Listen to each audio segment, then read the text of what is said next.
Hey, what's up, everybody? This is Brian over here at the Little Orchard Farm. Today we were getting ready to, film and show a lot of the activity that we had done, both on the cabin, as we knocked out a couple of really critical items on the cabin, as well as Karen got up into the garden, added that second level of her Florida weave as those tomato plants continue to grow up. We've got wonderful growth, and I was really wanting to do kind of a garden recap to show kind of some of the things that are going on in the garden. We did some other land management things. We got some grass cut. Man, we were really doing a lot of stuff. And about midway into our activities, it was right before lunch. We saw the smoke. We saw the smoke, and I knew that my neighbor was going to burn one of his burn piles, and because he had let me know, and so we were continuing to work, and we were kind of keeping an eye on it. Well, about that time, I got a call, and he said the wind has caught it, and it's starting to throw out some small fires into the brush. And what was really awesome was about the time, man, we started rounding up stuff. My other neighbor come flying over on his tractor and asked if we needed, what was going on, if we needed any assistance or whatever. And we said, absolutely, man. We've got what appears to be maybe a fire out of control, or at least it was cropping up some little side fires into the brush.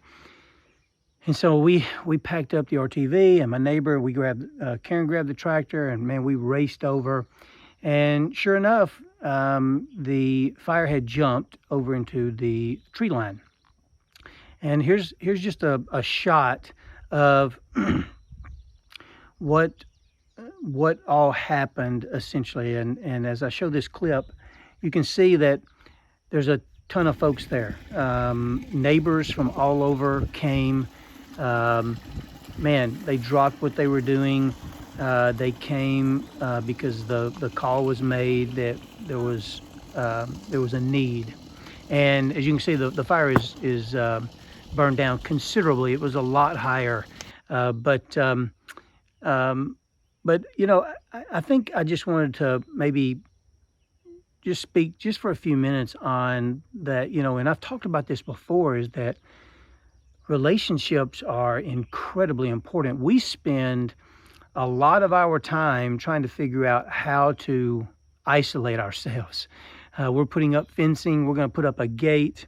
We have built our home way off the road so that we are, so that folks driving by don't even see us.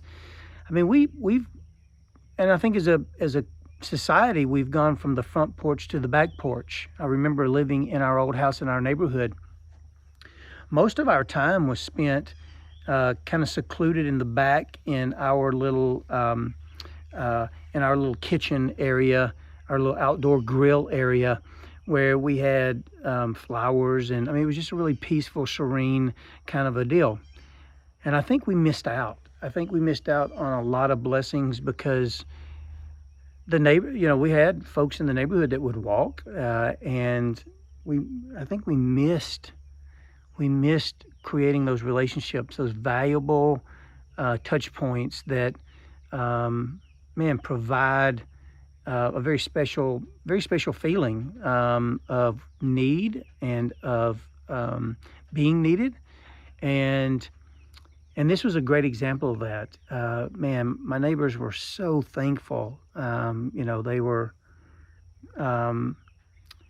they were really, really genuinely thankful for everybody who came to help. And our message to them was that, man, this is what we do, right? I mean, when there's a need, we come together and we help. And I see a lot today in the news that is dividing us, whether by political affiliation, by color, by gender. There's always something there to attempt to divide us. And I think it's wrong. I think it's actually despicable that that we as a society have come to a place where we can't even get along anymore with one another. You take a look at the news, you turn on, you surf the web, and you take a look at some of the news sites, and it's all doom and gloom. And I think that's a shame. I think it's a true shame. But this was one example. This is a great example of where we came together as a community and helped a neighbor, and hopefully avoided a real tragedy. I mean, it'd have been horrible for, he's got a beautiful tract of land, of hardwoods and softwoods that man is just beautiful terrain over there. And I think it would have been a shame to have lost some of it. And he didn't. And it's because we rallied. We came to his assistance. We came to his aid. So I just wanted to, I think way too often we get caught up and wrapped up, and we do here on the farm, of the things that Karen and I do to further advance our goals and aspirations here at the Little Orchard Farm. And I think it's very important that we keep in mind that others around us have their own goals and dreams and aspirations, and it's just as important to help contribute to those, because if they succeed, then chances are you're going to succeed. It's kind of a man, it's like osmosis. It rubs off on you. I think that's the right word. But if, our goal here at the farm, and I don't think I've shared it too much, but, we've got a goal of maybe putting together a farm to table experience where we invite people out and share with them the food from the farm. Give them a tour of our farm, show them how their food is grown, really place an emphasis on locally grown produce and meat, and try to get back to a mindset of valuing what you're putting in your mouth, right? And I think that by sharing those experiences, by bringing people out and giving them a great meal, and by the way, that's kind of a 5-year type plan that we would like to get to. I mean, first of all, we got to figure out how to grow our own food without killing it, and we're doing that. I mean, Karen actually pulled some slow bolt lettuce from our garden this morning, and I had a sandwich. It was a ham sandwich, but I was a third of the way to the ultimate goal for us. I think I've shared this before, and I tell Karen this all the time. When I can make a BLT sandwich where the B and the L and the T all come from our property, I think we've made it, right? I mean, we will have made it. And by the end of this growing season, that L and T will be done. That slow bolt lettuce was so crisp. It was awesome. It was absolutely awesome.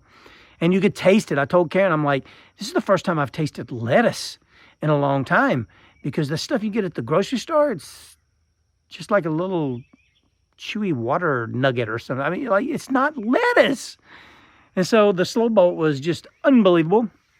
Karen's got another type of lettuce, and I'm forgetting the name of it, but I can't wait to try it because I know I'll be able to taste it, and that's just awesome. But anyway,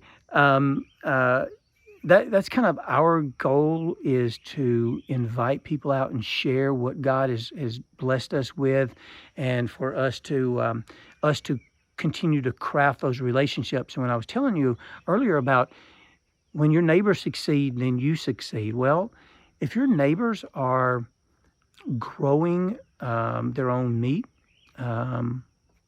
or their own vegetables, then that's another item that can be offered to people who are coming out to maybe enjoy a farm-to-table experience. And so it helps, again, their success breeds additional success. but it's all about the relationship, guys. It's the relationship. I ask people all the time, how many of you have gotten out and spoken to your neighbors? Not the one right next door, the one 3 and 4 houses up. That's the ones that challenge you. That's the ones that put you outside your comfort zone.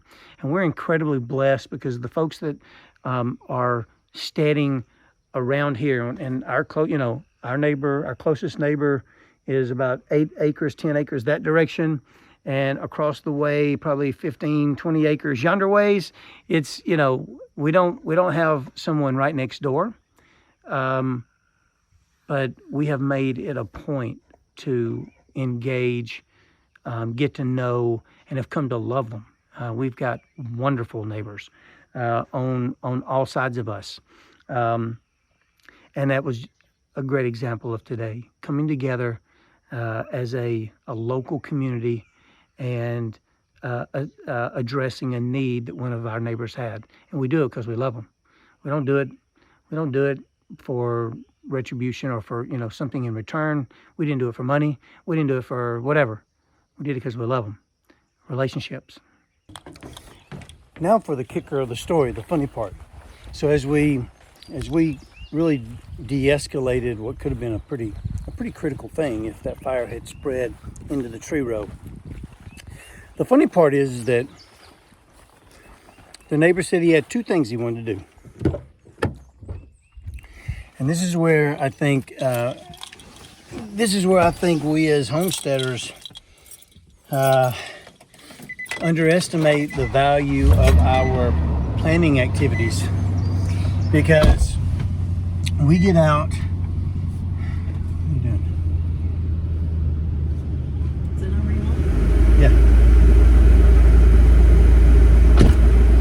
So this is where we as homesteaders underestimate the value in planning a lot of times, because when we come out or get a day of work, the things that we do and the order in which we do them is sometimes critically important. And this was a great example of where that was very true. Our neighbor had 2 things that he said he needed to get done.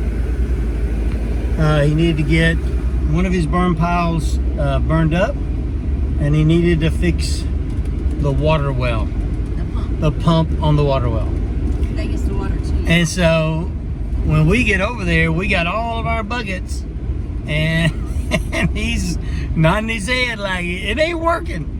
So Karen had to make the flip around and run back and get a 55-gallon drum filled up along with a bunch of buckets. But it was funny. Yeah, it worked absolutely. We weren't that far away from the fire, but it was. He came up to me afterwards. He says, "Living and learning." And so absolutely, completely agree. Well, hey guys, that's going to do it for this week. We hope you guys have a wonderful week, a very blessed week. Until we see you again the next time, we will. See ya. See ya.